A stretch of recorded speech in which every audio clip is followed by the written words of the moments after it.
खैबर पख्तूनख्वा हुकूमत का कुर्रम में फायरिंग का मुकदमा दर्ज कराने और मुल्जिमान को फौरी गिरफ्तार करने का फैसला। वजीर आला गंडापुर ने CMH पेशावर में जख्मियों की अयादत की।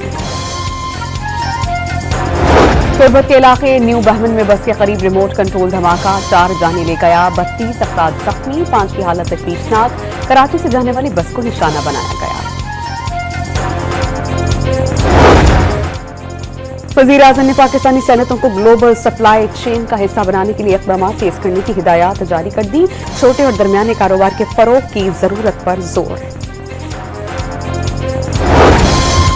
हुकूमत और PTI के मुज़ाकरात 12 दिन के बाद भी 1 इंच तक आगे नहीं बढ़ी। लीगी रहनुमा इरफान सदीकी ने मुतालबात पेश न किए जाने पर मुश्किलात का खदशा जाहिर कर दिया। और केप टाउन टेस्ट में जनूबी अफ्रीका के 615 रन के जवाब में पाकिस्तान के 64 रन पर 3 विकेटें गिर गईं। 551 रन का खसारा बाकी। खैबर पख्तूनख्वा हुकूमत का कुर्रम में फायरिंग का मुकदमा दर्ज कराने और मुल्जिमान को फौरी गिरफ्तार करने का फैसला। वजीर आला गंडापुर ने CMH पेशावर में जख्मियों की अयादत की।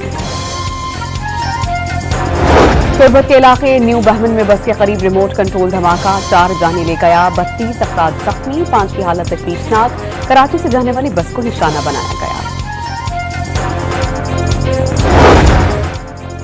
वज़ीर आज़म ने पाकिस्तानी सनअतों को ग्लोबल सप्लाई चेन का हिस्सा बनाने के लिए इक़दाम तेज करने की हिदायत जारी कर दी। छोटे और दरमियाने कारोबार के फरोग की जरूरत पर जोर।